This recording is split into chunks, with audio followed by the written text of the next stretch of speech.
જી ભરૂચ જિલ્લાના દહેજ police station વિસ્તારમાં મોટી સંખ્યામાં ઔદ્યોગિક એકમો આવેલા હોય તેને લગતા માલસામાનની હેરફેર દરમિયાન ચોરી, છેતરપિંડી કે તેને લગત અન્ય પ્રકારની ઘણી બધી ગેરરીતિ થતી હોય છે. તો આવા પ્રકારની ગેરરીતિઓ ના થાય એના અનુસંધાનમાં જરૂરી તકેદારી રાખવા માટે અને જો આવી કોઈ ગેરરીતિ પકડાય તો એના વિરુદ્ધમાં અસરકારક કાર્યવાહી કરવા માટે ભરૂચ જિલ્લા પોલીસ વડા શ્રી મયુર ચાવડા સાહેબનાઓએ દહેજ પોલીસ સ્ટેશનના પીઆઈ શ્રી એસબી ઝાલાને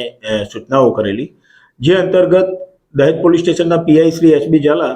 તેમના પોલીસ સ્ટાફના માણસો સાથે ગતરોજ નાઇટ રાઉન્ડ પેટ્રોલિંગમાં નીકળેલા. તો આમોદ રોડ ઉપર પાણીયાદરા ગામની નજીક આવેલી એક મહાલક્ષ્મી હોટલની આગળ કેટલાક માણસોની શંકાસ્પદ હિલચાલ જણાયેલી. તો તેઓએ ગાડી ઊભી રાખી પોલીસના સ્ટાફના માણસો સાથે તે જગ્યા તરફ જતા તેમાંથી કેટલાક લોકોએ નાસભાગ કરેલી. જે દરમિયાન બે માણસો પકડાઈ ગયેલા અને ત્યાં જગ્યા એ પકડાયેલા માણસોને સાથે રાખીને જગ્યા ઉપર લાવીને જોતા ત્યાં 8 જેટલી એલપીજીના ગેસ ભરેલી ટેન્કરો ઉભેલી હતી અને એ ટેન્કરોમાંથી ગેસ કાઢીને નાની જે કોમર્શિયલ બોટલ આવતી હોય છે એલપીજી ગેસની એમાં ચોરી કરીને રિફિલિંગ કરવાનું કામ કરતા હોવાનું જણાયેલું. તો આવી ગુનાહિત પ્રવૃત્તિમાં સંડોવાયેલા 2 આરોપીઓને ગુનાના કામે ધરપકડ કરવામાં આવેલી. એમના વિરુદ્ધમાં દહેજ પોલીસ સ્ટેશનમાં ગુનો દાખલ કરવામાં આવેલો અને આ લોકો એવી રીતે આ જે કૃત્ય કરી રહ્યા હતા ત્યાં જો કોઈ સામાન્ય પણ આગજનીનો કે એવો બનાવ બને તો એના કારણે આ 8 જેટલી ટેન્કરોમાં જે જ્વલનશીલ એલપીજી ગેસ ભરેલો હતો એ સમગ્ર તમામ ટેન્કરો બ્લાસ્ટ થઈ શકે, મોટા પ્રકારની જાનહાનિ અને મોટી દુર્ઘટના પણ થવાની શક્યતા રહેલી હતી. તો આ સંબંધમાં જે 2 આરોપીઓ પકડાયેલા છે એમની પાસેથી કુલ